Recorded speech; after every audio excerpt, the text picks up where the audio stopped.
Ahoy there, Legion! Only took him a month, but we finally got our eyes and ears on a dev stream. This one's in the flavor of number 58, which is good. Would have been really weird if it tasted like anything else. Console Squad. Certification for Update 17 is being sent in tomorrow. The longest it takes is 2 weeks, but if you're lucky, you might get it before the week is out. We got quite a few guide videos on it, so if you want a refresher on what's headed your way, feel free to give them a gander. Since Warframe China's been mentioned, fans of the game have been wondering what is up with the Umbra editions they've been getting. In short, everyone's getting Umbra Excalibur eventually, but China's keeping the Prime version for themselves for their own Founders program. DE mentioned they like the idea of releasing Umbra editions for all frames, but that one's filed under soon. Cat Bros finally have a name. First you spell cat with a K because you're so clever, then you add another 2 A's because you fell asleep on the keyboard, and now you realize that middle A might be a bit too much, so you flip it upside down and perfect. Kavat. And yes, that is their real name. They are still a work in progress, but right now they are set up to spawn wherever infested roam, as they like to eat them.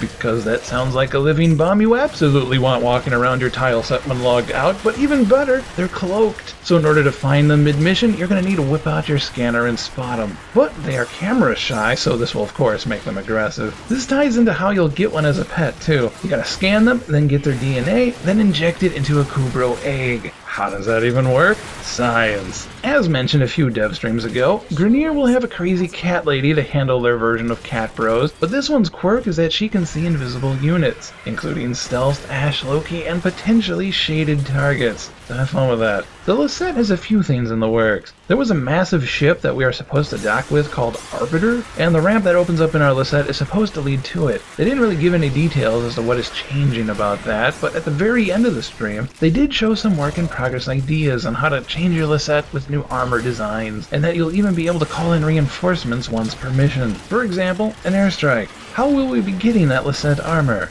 Greetings, Tenno. Speaking of those Corpus devils, they will be getting quite a few new unit variations across the next 2 updates. They'll have some funky flotation devices and different weapons depending on what type they are, even some brand new female soldiers. There are 32 different types with some 700 combinations, so it's a great time to be alive if you enjoy killing you some Corpus. Some frames are getting reworked or tweaked, namely Saren and possibly Volt. Valkyrie's getting some Excalibur-like quality of life changes with a faster rip line, both the cast animation as well as how quickly it reels in things.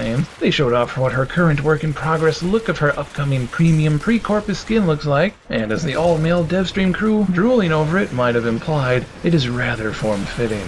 Some other premium skins coming up are Rhino's Temple Guardian, the Orchid Saren, and an unnamed Trinity, which are all looking fairly impressive. Interestingly, they actually reached out and contracted fans who have submitted promising fan art in the past to make the Rhino and Trinity ones, which I actually thought were a lot cooler than the one that was made in-house. But moving on, new Syndicate weapons. The 2 shown were the Perrin Sequence Penta and the Red Veil Ceranos. The Veil really got a theme for bows, don't they? Mission reworks are incoming. They were careful not to mention anything solid, but it was implied how they expanded on Spy and Rescue is what they're aiming to do for the rest of the types they haven't touched yet. Much like how Sabotage has different styles between factions, these changes too will reflect which enemies in control of the node you're fighting on. BaconFrame. Actually, I don't say it. Visually, he reminds me more of Gray the Nine Lives from Trigun, but in its defense, bacon is easily more delicious. The new Warframe coming up is the Tenno Brawler. It'll punch things and throw rocks, so it might be the stone or earth-based Tenno people have been asking to see for a while. They also said there are 3 other frames in the works, but they didn't mention anything about them specifically. The Orokin Moon tile set is next, and seemingly en route for an Update 18 release, as they hinted it ties into the cinematic quest that picks up where Nata left off. Spoiler alert you knew about months ago, the Sentients are coming.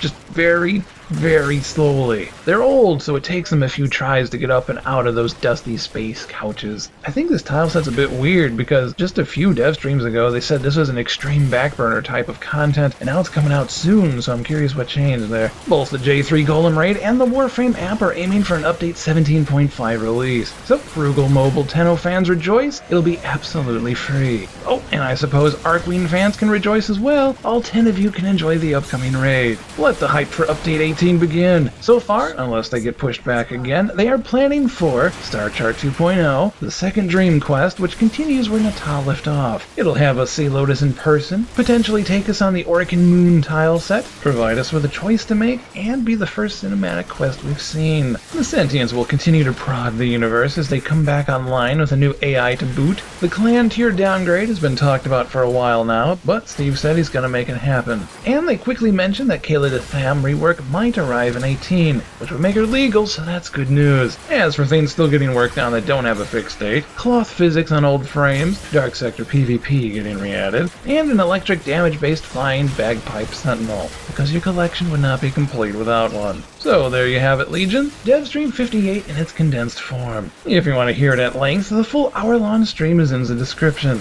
Right underneath our social links you can click to follow us on. Convenient that. Anything coming up that catches your eye? The new frame looks interesting, but as we already have two distinct melee-focused frames and Equinox took over Ember, I'm hoping this one isn't Rhino's replacement. I really like the Trinity and Rhino skins, and while Saren has a Rainbow Dash vibe, plenty will be clopping their hands together for. It just isn't as intriguing to me. But maybe you dig it though. It's your plat, hoof it out however you like. As always, thank you for watching and catch you next time, Legion. Take care.